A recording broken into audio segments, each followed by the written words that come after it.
तुम्हा सर्वांचं delish food चॅनलवर स्वागत आहे। आज मी एक वेगळ्या प्रकारचं पिठलं दाखवणार आहे। त्या पिठल्याला म्हणतात कैरीचं पिठलं आणि हे बेसन पासून नाही तर चणा डाळीपासून मी बनवणार आहे। हे काहीतरी वेगळं आहे। आता यात मी ही 1 वाटी चणा डाळ रात्रभर भिजवली आहे। तसं कमीत कमी तुम्ही 4 ते 5 तास भिजवून ठेवायची, नाहीतर रात्रभर भिजवून ठेवायची। तर ही चणा डाळ मी घेतली आहे। नंतर त्यात टाकण्यासाठी मी इकडे 1 हिरवी मिरची, थोडेसे कढीपत्त्याची पानं, 4 ते 5 लसूणच्या पाकळ्या ज्या बारीक बारीक कापून घेतल्या आहेत, 1 मीडियम साईजचा कांदा आणि थोडंसं आलं। आता यात मेन टाकण्यासाठी ही 1 वाटी डाळ असेल ती ही एवढी कैरी घ्यायची। कैरी आंबट असली पाहिजे। आता कैरी आणि डाळ थोडंसं पाणी घालून मी त्याची बारीक पेस्ट करून घेणार आहे। हे बघा, हे मी साधारण अर्धी वाटी पाणी घालून हे इतकी अशी बारीक पेस्ट करून घेतली आहे। चणा डाळ आणि कैरी, फक्त चणा डाळ आणि कैरी।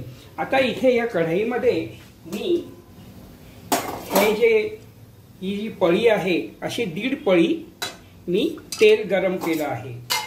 आता यात मी थोडीशी गॅसची फ्लेम कमी करतो आणि 1 चमचा मोहरी घालतो। मोहरी तडतडली की त्याच्यात थोडंसं जिरं, हे हिंग घातलं मी। आणि आता यात मी हे बारीक कापलेले 4 ते 5 लसणाच्या पाकळ्या, ओके, आणि त्याचबरोबर कढीपत्ता आणि हिरवी मिरची।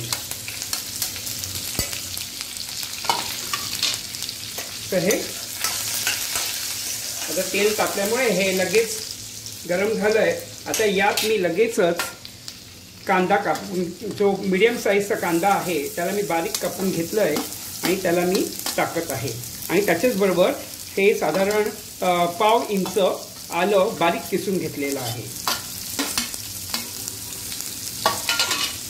तर ह्याला थोडंसं मी सॉटे करून घेतोय, जोवर हा कांदा नरम पडला पाहिजे थोडा। आता यात मी अर्धा चमचा हळद घालत आहे आणि लगेच मिक्स करायचं।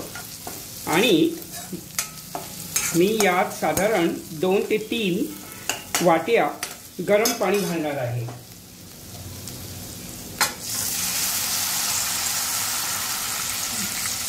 एवढं पाणी, आणि या पाण्याला मी 1 उकळी येऊ देणार आहे। ही बघा, इथे ही कैरी ही अख्खीची अख्खी मी त्याच्यात टाकलेली आहे। कैरी किती आंबट आहे त्याच्यावर डिपेंड करतं की तुम्ही किती घालायची। आता ह्याला 1 उकळी आलं की यात ते वाटलेलं सारण टाकायचं। हे बघा, पाण्याला अशी उकळी आली आहे, म्हणजे आपलं जे पिठलं आहे ऑलमोस्ट रेडी आहे। आता यात फक्त ही गॅसची फ्लेम मी कमी करतोय आणि यात ही वाटलेली डाळ सगळी टाकून देतोय आणि ह्याला नंतर मी मिक्स करून घेईन। हे बघा, हे पिठलं आपलं ऑलमोस्ट शिजत आलेलं आहे। आता या वेळेला मी यात चवीप्रमाणे मीठ घालत आहे आणि बस, आपलं पिठलं आता तयार आहे। यात थोडीशी वरून मी कोथिंबीर भिरभिरतो, जी बारीक कापलेली कोथिंबीर आहे, आणि आपलं पिठलं रेडी आहे। कैरीचं पिठलं इकडे हे आपलं आता पिठलं तयार आहे। आता यात मी फोडणी घालत आहे। तर इथे मी तेल गरम करून घेतलंय। यात मी मोहरी घातली 1 चमचा, नंतर यात मी थोडंसं हिंग घालत आहे, नंतर त्यात 3-4 पाकळ्या लसणाच्या बारीक कापलेल्या, आणि यात मी थोडंसं लाल तिखट घालत आहे आणि ह्याला मी मिक्स करून ही फोडणी ह्याच्यावरती घालत आहे आणि उरलेली सगळी फोडणी या पिठल्यात। आता हे मी इथे पिठलं सर्व केलेलं आहे एका प्लेटमध्ये, आणि त्याच्याबरोबर मी नाचणीची भाकरी ठेवली आहे आता या कांद्याला मी हे असं फोडून हे असं ठेवत आहे.